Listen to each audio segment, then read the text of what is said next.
Dr. Wilhite, thanks for joining us, man. Hey, thank you for having me. This is great. Yeah, we've had some excitement about this. People interested to hear what you have to say, so we appreciate. I know grades are due today, is that right? And semester finishing up, and so plenty going right now. Yeah, I got mine in this morning, so I'm free. All right. Now it's the students' problem, right? They can either gnash their teeth or rejoice. And I'm not going to even look at my email for 48 hours. Smart move. Smart move.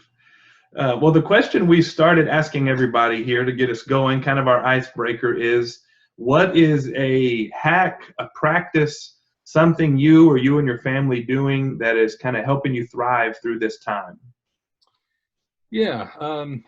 Well, this is the boring answer. My wife is really, really good about being intentional about family stuff, and she had us set up these kind of goals that we each had personally. So, I mean, the boring answer is things like routine, working in, exercise every day, just scheduled meals and things like that. She's been really the great kind of glue that held our family together. And even though we've had our moments of cabin fever, we've had actually really nice family time. So I have two teenagers, high schoolers, and they've been great. The other thing that the slightly more fun answer is almost every week we have found a way to get out of the house and go either to a state park or some outside venue.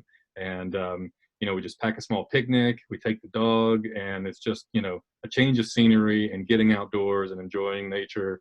We actually enjoy time together as a family. And with teenagers, that's not always guaranteed. So that's been very life-giving. And the teenagers are hanging in there. They are, yeah. It helps that all the other parents are as strict or worse than we are, so we're not the bad cops here. But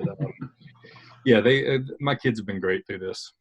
Well, that's good. Yeah, we have a big backyard, and that, in fact, my wife contacted your wife, and she gave us plenty of landscaping tips. So my practice has been landscaping, thanks to Amber Wilhite, and some good advice she's given us and help. But it's nice to be able to get outside. It is a privilege, that's for sure. Yeah, she's giving you a lot of work. Sorry, if I weren't quarantined, I'd come help you, but yeah, real convenient that this quarantine is there, isn't it? Yeah. I mean, we have more than 6 feet. You could come over, David. Plenty of room outside. That's what you're saying. Bodenhammer said the same thing. That's just the way it goes. Well, let's jump in. As a patristics expert studying the early church, is patristic still the term, or is the term changed? Is my lingo outdated? That's a tricky question.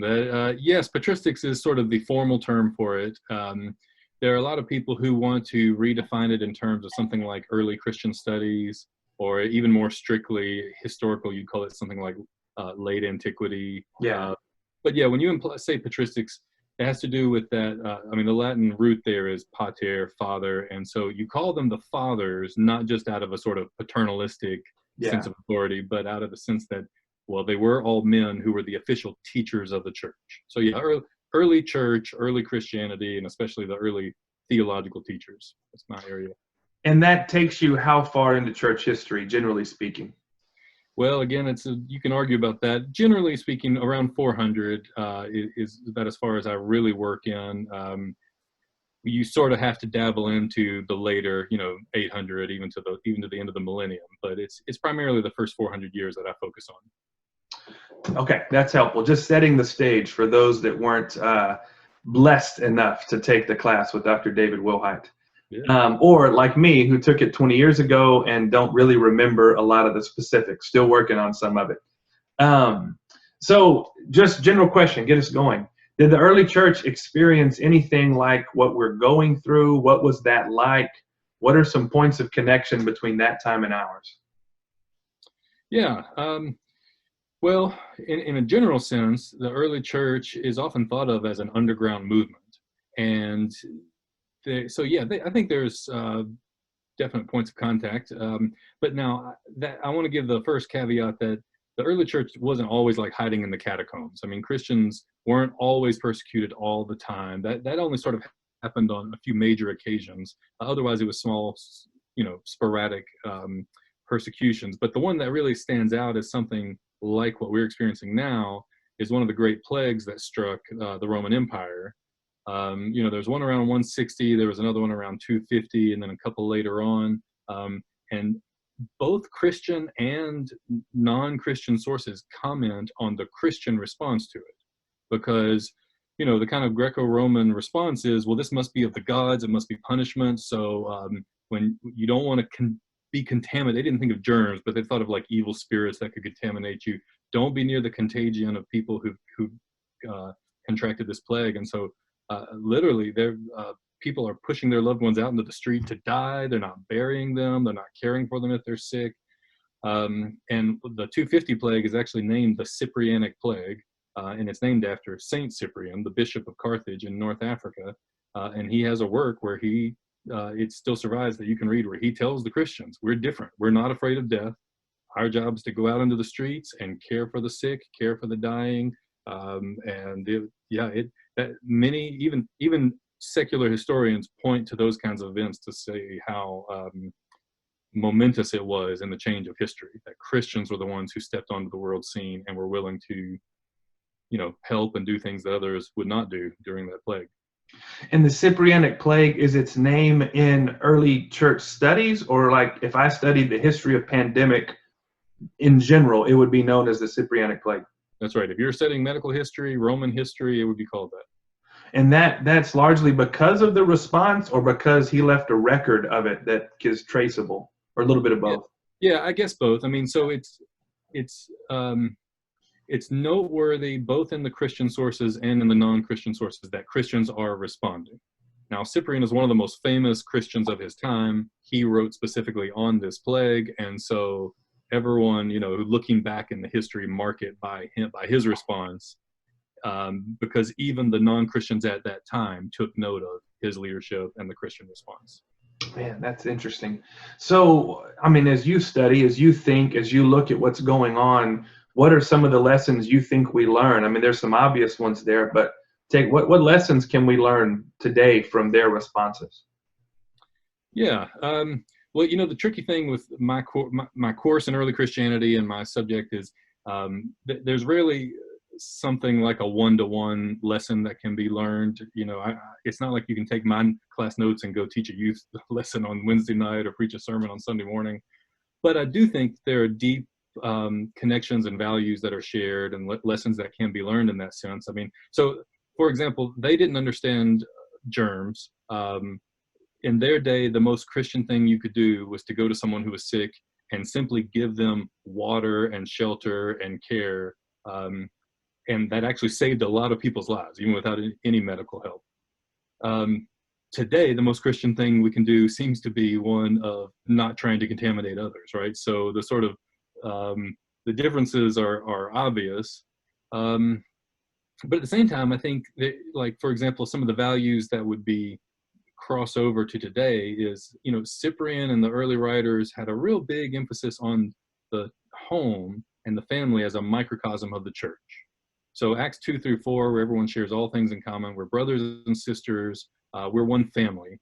And so it was a no-brainer for them to have home church and meet house to house, and you can have communion in your home. And again, it's a bigger network than a nuclear family, but still that sort of model of how to respond in times like this, they could still do church in times like this.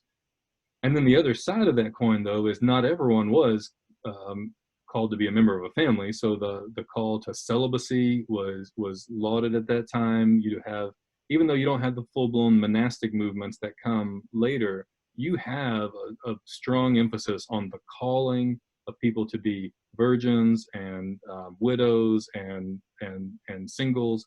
And those people did, the sources talk about that. They didn't have to fear death. They didn't have to fear what would happen to them if they lost their property, they could march out and be bold as martyrs. They could march out into the streets and help the dying.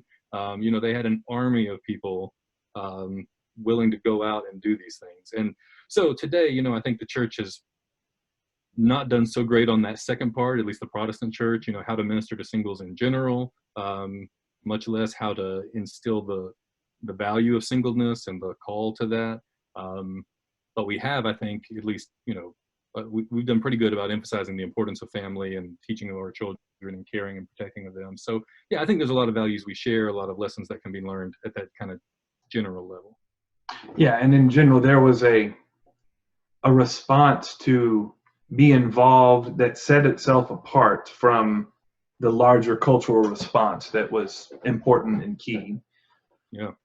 So if the Cyprianic plague or something else required them to shelter in place, in 262 or something, 249, how would they have responded?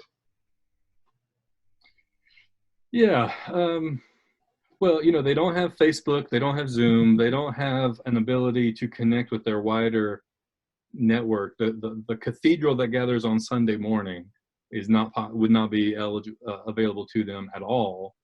And yet, the pattern of worship for them seems to be that every day at sunrise and sunset, there would be a Christian gathering. And that's probably based out of the home. But again, it's not just a nuclear family. If you were wealthy enough to own a home, you probably had patron-client relationships, so others would come around, and the church seems to just mirror that. So there seems to be one house leader who, even when you have full-blown bishops and things in the 250s and the 300s, it seems pretty easy for them to still gather together in small house-to-house gatherings and figure out how to do church. So even if they're isolating, I'm assuming they can still gather in those small networks, 15 to 20 people. And then if there's shelter in place for those sorts of family networks, as I said, you have these, people who are called to singleness, are called to celibacy. I don't think they would necessarily feel the need to shelter in place. I think they would be on the front lines, volunteering at the hospitals, volunteering at those, the bread lines, handing out food. And so I think that there's sort of I'm probably assuming more than what most of us think like today as far as evangelicals. The assumption in the early church is there is a calling to be a husband, a wife, a parent, and there's also a calling to be single. And some people have the calling and the freedom of singleness to go out and do and risk and devote a whole life that that we don't quite understand today, we don't quite value and promote today. So that's where I think their shelter in place would sort of fall in two tiers. Interesting. That's helpful. I'm just, man, so many good thoughts. I was commenting on a thread of a bunch of pastors yesterday, and it was kind of on, if you have to require people to wear masks and socially distance, what is the ethic of requiring certain things for people to come to church? You've got to be well, you've got to be a certain age.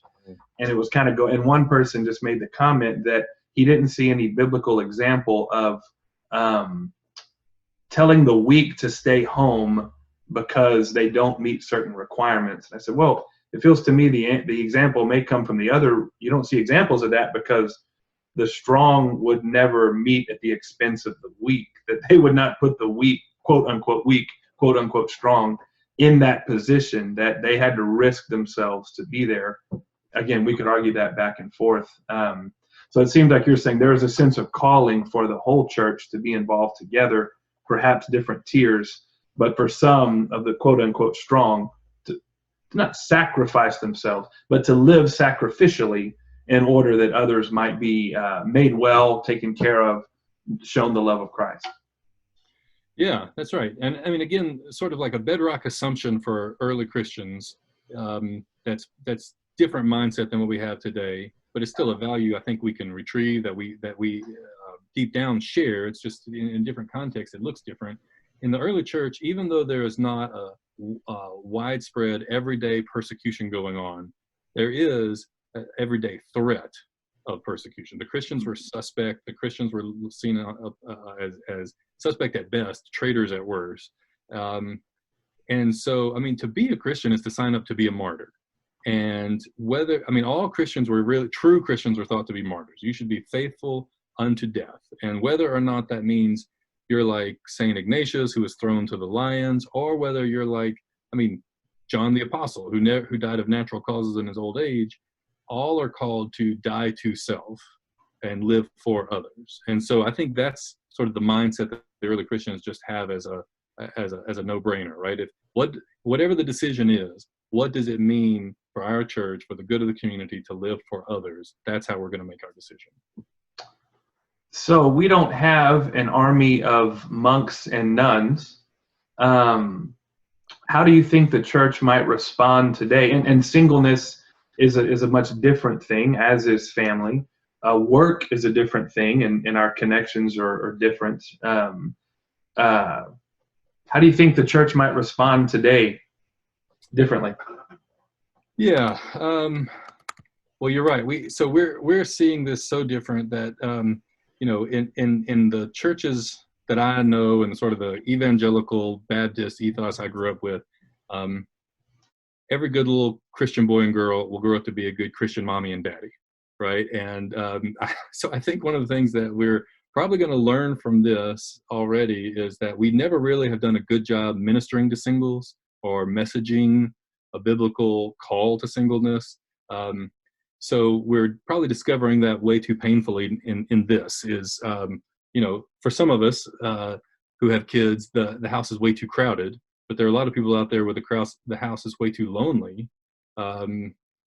And it's somewhat hypocritical for evangelicals to suddenly start valuing singleness when today a call to celibacy is a call to loneliness, right? I mean, who's going to care for a celibate person when they get to be elderly and in need?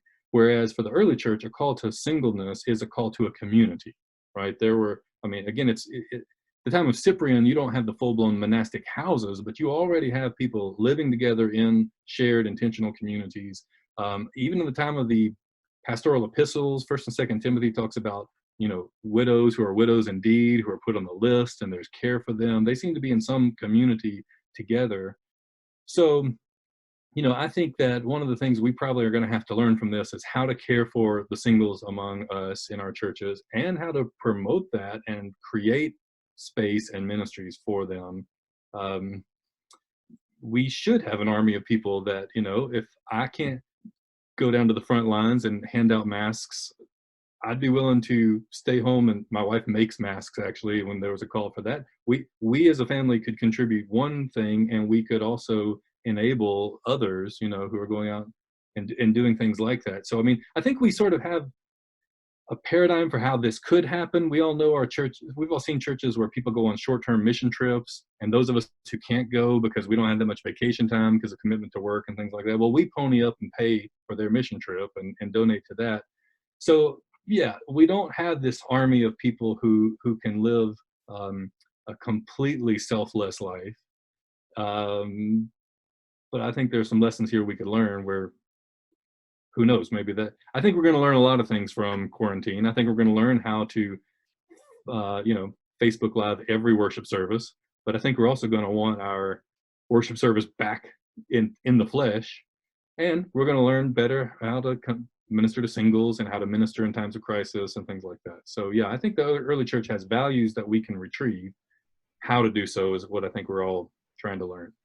Which some of that has been recovered in the new monasticism movement and things like that. It's just been a little on the edge of maybe mainstream evangelicalism, not really center point where every First Baptist, First Methodist, church has a movement within itself like that. That this may be a time for that to come to center stage. And I'm struck that, while that the family dichotomy is very helpful, we might also be facing now a call along vocational lines, that there are, I know families with nurses, doctors, the term is thrown around of kind of essential workers, which is kind of funny to see who's essential in in the economy of empire a little bit. It's interesting, but there are helping professions that it seems to be people are approaching this with similar calling of putting themselves at risk. That is an army mobilized, just along a little bit different lines.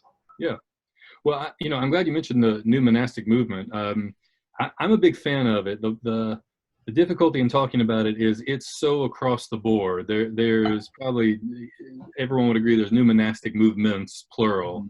And so some of them sort of get swept up and get labeled as only a social justice movement, and others get labeled as sort of only a homeschooler, classic education movement. And so I don't know what the future of this looks like, but if you'd like, I can I don't know if you'd like to maybe post as a follow-up to this. I've got bibliography I've tried to keep up on this because, as one philosopher tried to say that in modernity and in the wake of whatever is after modernity or post-modernity, he claimed that we've entered a new dark ages, and that his solution was, he said, we need a new Saint Benedict, because Benedict started the Benedictine order, and the Western, monks saved Western civilization is the idea. He says we need a new Saint Benedict to lead us through these new dark ages.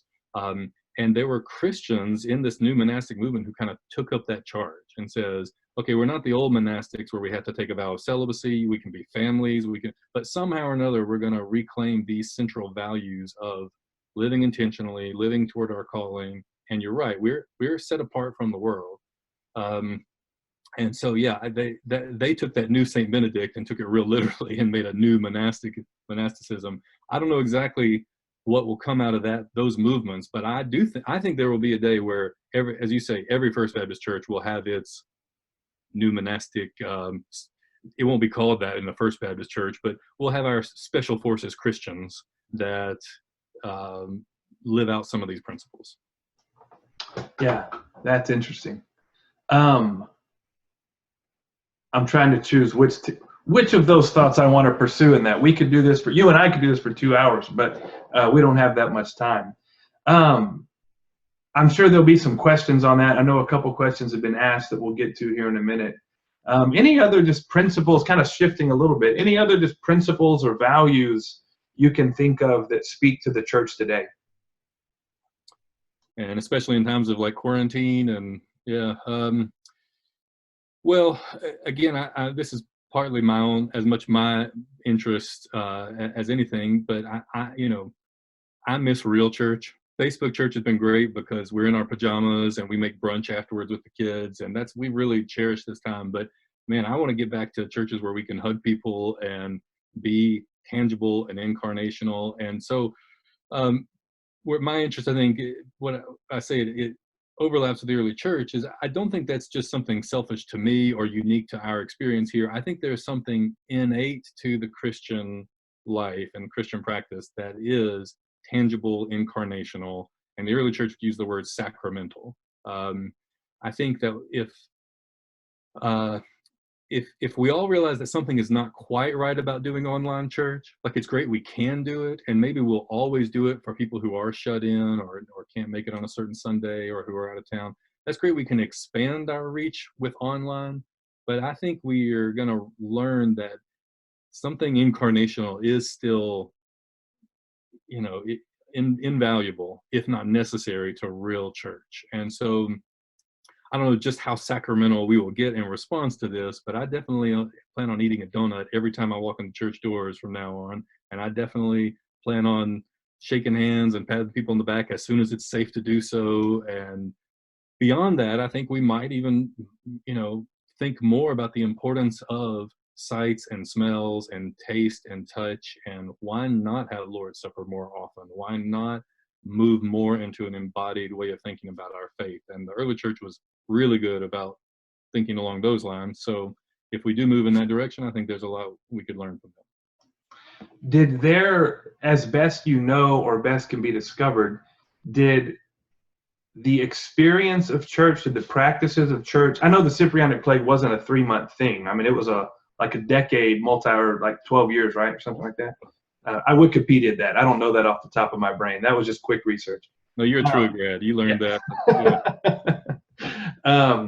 But did it shift their expression of church much, or did it just incorporate, or were they flowing out of their identity and new people were incorporated, but their practices largely continued? I mean, it's not apples and apples, I guess, comparing. Right. No, I don't.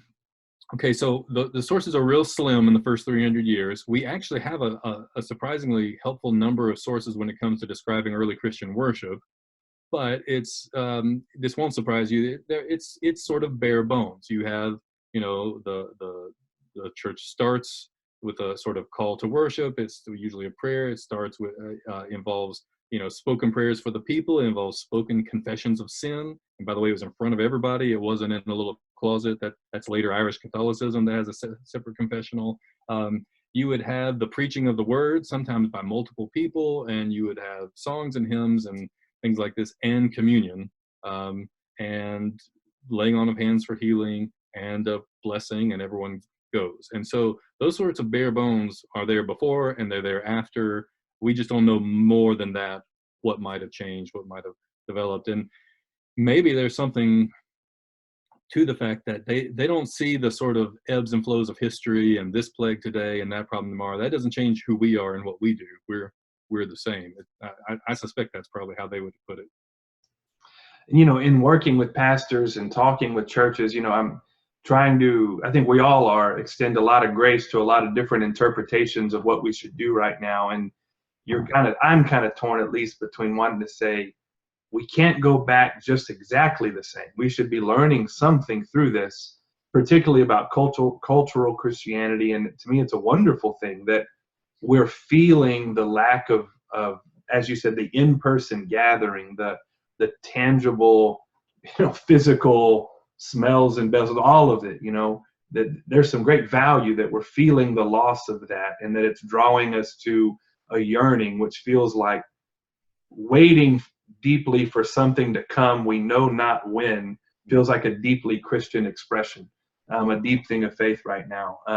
But also saying, let's don't change so drastically that we lose what is good. There's just that balance in there. I think we're striving that a lot to be learned, and then a lot to be reclaimed with great joy on the other side of this. Brett Gibson asks, he's particularly interested in how church mothers and fathers approach Eucharist, especially hermits, anchoresses, physically separated from the rest of the church. He's missing the practice sharing Eucharist, and wonder early Christianity has any wisdom to share. Yeah. Hey, good to hear from you, Brett. Thanks for the question. So the Eucharist would have been, the Lord's Supper, communion would have been held both in homes, and then as soon as we have a clear sort of cathedral-like gathering on Sunday morning, distinct from the home, it would have happened every Sunday morning. So it's either happening every day or every day and Sunday. And it was central to how the early Christians expressed their worship. So they took very seriously this idea that Jesus says, as often as you do this, do it in remembrance of me. I mean, as often as they broke bread together, they did it in remembrance of the Lord. And so, yes, I think that was something that they more and more came to articulate, the reverence that goes along with that. It wasn't just, a potluck dinner, and by the way, let's remember. I mean, there definitely becomes a ritualized expression of that. And that seems to be so bedrock and normative that if you go back and read things like the Life of Anthony and Benedict's Rule, which Brett would have had to read for my class, and I'm sure he remembers every word in there, you almost can't find the Eucharist in there, just because it's actually not absent. It's like air. No one has to mention it. And so they'll talk about the oblation or the sacrifice or whatever. They'll reference it, and it's happening twice a day in monastic communities later on. Exactly how often they have it early on is less clear, because it's just, they assume everybody's doing it. They don't have to explain something like that, just like you wouldn't have to explain how often you breathe. So yeah, they could not imagine a Christian rhythm of life without communion as a steady part of that. So how to translate that today is really, really tough. I mean, I'm with you, Matt, about I want to extend as much grace as possible here. At the same time, I do think there is a right word of caution about can you self-administer the Lord's Supper? I mean, would you self-administer baptism? It has been done, for example, by the first Baptist, John Smith, but you're not really supposed to do that.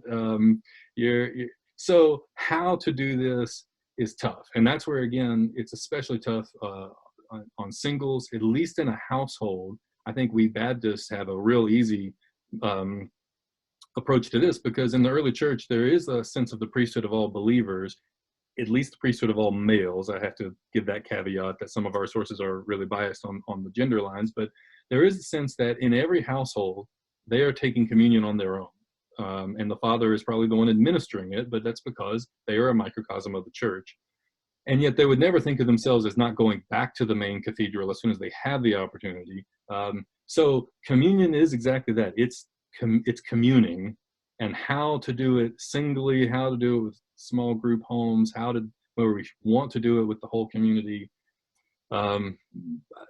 It's tough, but yeah, the early church would emphasize we've got to figure that out, because it's something that has to be a regular part of our life. Brett and I were on a call with Dr. Stroop yesterday and some others, and one of the things that was talked about there is a lot of people forming. There were several people that were single on the call that talked about forming a group of 10 or even families, of saying, we're going to quarantine or shelter at home with this family or this small group. Basically saying, like you would commit to I've committed to my family. If one of you gets sick, we're all probably going to get sick. We're going to do this together, forming that sort, which is somewhat what we're talking about, of finding ways to commit to one another in smaller, while protecting greater society as best we can, also fulfilling the needs of family, the needs for socialization, for care, shared resources, all of that, which feels like maybe part of an answer of finding ways to do some of that. Yeah, right. That's where I think, I know I keep harping on the celibate versus family sort of dichotomy, but it doesn't have to be as if these live in separate worlds altogether. And that's where I think I don't know if we'll learn from this how to do home church, but I think every church is going to do better about home and church, whether it's people who live singly in a home and need better connection, or whether it's people who do home well and need to be sponsors for others. We already have home groups and life groups. I think that's one of the things that the house to house model is going to be something we have to retrieve after this. Even if we're all perfectly safe and healthy and vaccinated again, I think there's going to be something that we did learn and we did value out of all of this. And again, that's where I do think the early church has some good principles.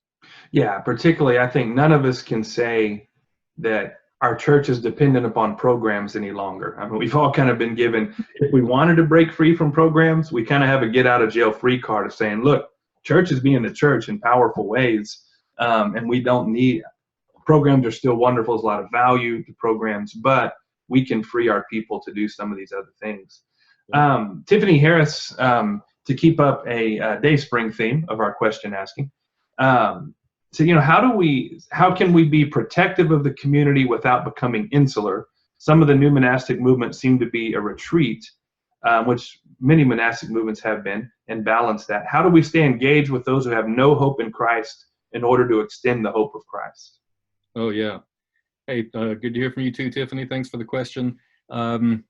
Yeah, that's where I like talking about new monasticism, but as soon as you do, some people label it one thing and some people label it another. Rod Dreher's book, The Benedictine Option, is a wonderful diagnosis of the problem. I think it's a terrible prescription for the solution. So I typically don't recommend that book because of I think it's too insular looking, as you say, is a real risk of some forms of new monastic movement.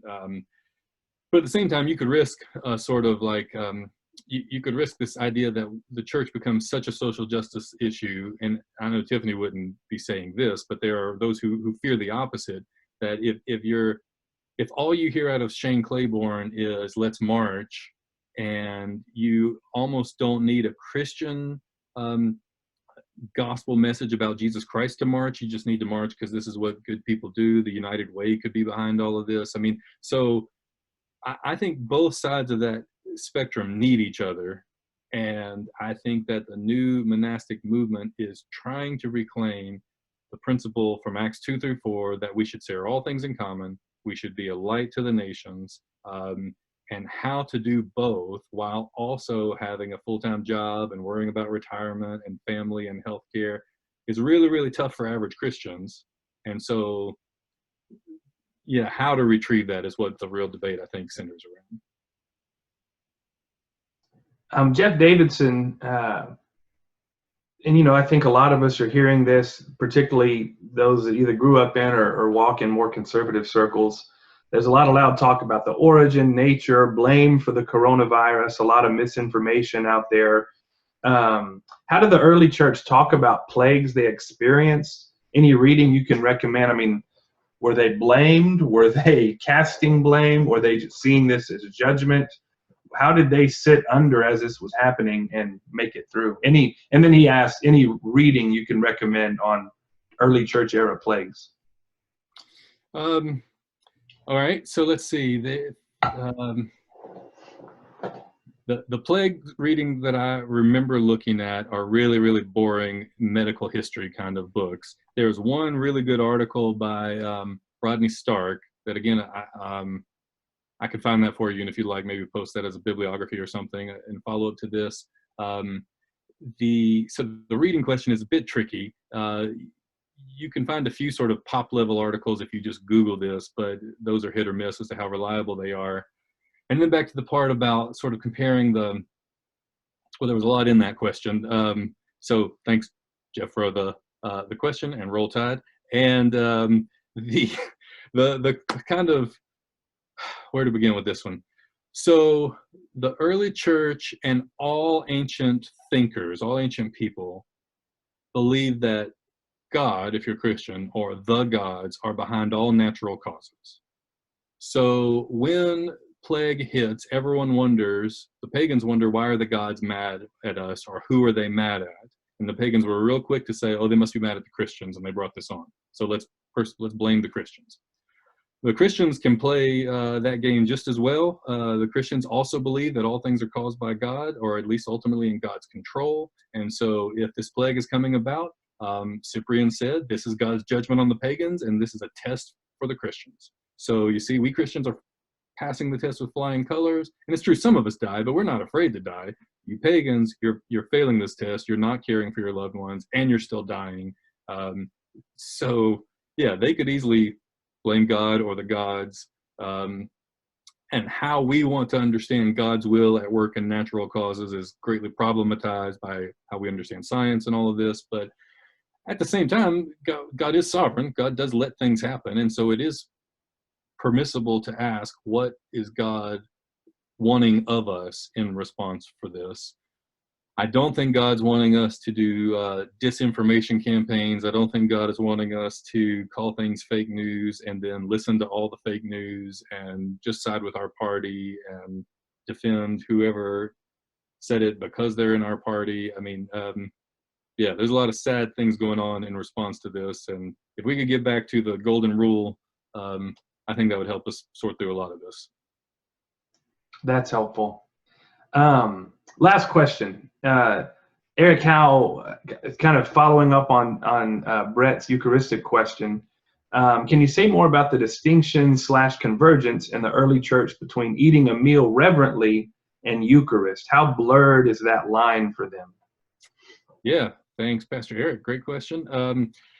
So in the first century, maybe 2 centuries, almost every time you hear a reference to Eucharist, you can assume it's an agape meal. And most of the time it's explicitly an agape meal. So they're having a real meal together. They're sitting around some sort of a dining room, house-to-house kind of group. I mean, kind of like what Matt was describing, like a few families have networked together, probably one patron who becomes a bishop-like figure, and then the immediate family and the client families. And so when you have this meal, every meal in the ancient world is sacred. And for Christians, it's especially sacred because you stop and remember Christ's body and blood that was broken and shed for us. And so how exactly that was articulated early on, we wish we knew more clearly. We just knew that they do it. Later, we start to get more and more of the specific prayers articulated for us, and sort of the rituals that were involved. And so it's an evolution, and I wish I had more flesh to put on that for you. Paul Bradshaw's work are the best to read on this, because he really pins down what the evidence does and does not allow you to say. And so, I'm always haunted by the sort of scholars who are going to say, well, you can't prove this and you can't prove that. We wish we knew more of exactly how that looked. But we do know they talk about it that way, that the family is having an agape meal, the family is calling it Eucharist, the family is able in their home to do this. And it becomes important that the whole community, when possible, gather at the cathedral under the bishop and have one. And then it's not an agape meal. Then it is the bread and the cup, and it's still as important. So there's more of the ritual that makes it important, less the community. But those two things aren't diametrically opposed. They're two poles of one of a process. All right. David, thank you for your time, man. We appreciate you preparing for this and joining with us. You know, to think that we had the same haircut when this first began is just wild for me to think about. But I look like you before self-quarantine, but my yeah, barber that's won't right. let me come see him. So the did post some Julie posted some books there and some different things in the comments. And if you want to share some of this later, David, we can put it also in there. We'll post this to YouTube later on. As a final blessing or word of encouragement, anything to share with those watching today? yeah, if you don't mind, I thought I would read something from Cyprian's work that's in response to that plague. This is from the work entitled On Mortality, and he's keep in mind as I read this is about a paragraph, but it's not too long. He's talking to people who have lost loved ones to the plague, but also people who are risking their lives to help others and risking their lives because of persecution. And so the title of the work is On Mortality, kind of a gloomy subject, but I think you'll appreciate how he ends. So he closes with this. He says, "We should consider, dearly beloved, we should ever and ever reflect that we have renounced the world, and we are in the meantime living here as guests and strangers. Let us greet the day which assigns each of us to his own home, and the day which snatches us from there. For that day restores us to paradise and to the kingdom. Who that has been placed in a foreign land would not hasten to return to his own country? We regard paradise as our country, and we already begin to consider the patriarchs as our parents. And why do we not hasten and run that we may behold our country and that we may greet our parents? There a great number of our dear ones is awaiting us, and a dense crowd of parents, brothers, children is longing for us, already assured of their own safety and still solicitous for ours. To attain to their presence and their embrace, what a gladness both for them and for us in common. What a pleasure is there in the heavenly kingdom, without fear for death, and how lofty a perpetual happiness with eternity of living. There the glorious company of the apostles, there the host of rejoicing prophets, there the innumerable multitude of martyrs, crowned with the victory for their struggle and passion. There the triumphant virgins who subdued the lust of the flesh and of the body by the strength of their continence. There merciful men are rewarded, who by feeding and helping the poor have done the works of righteousness and have kept the Lord's precepts and have transferred their earthly inheritance to their heavenly treasuries. To these, beloved brethren, let us haste with an eager desire, and let us crave quickly to be with them, and quickly for Christ to come. May God behold this our eager desire, and may the Lord Christ look upon this purpose of our mind in faith. He who will give larger rewards of his glory to those who desires and respect himself and were greater. Amen. That's a good word, friend. Thanks again for your time. We appreciate it very much. Thanks, everybody, for tuning in, and we'll see you soon. Have a good day. Thank you, Matt.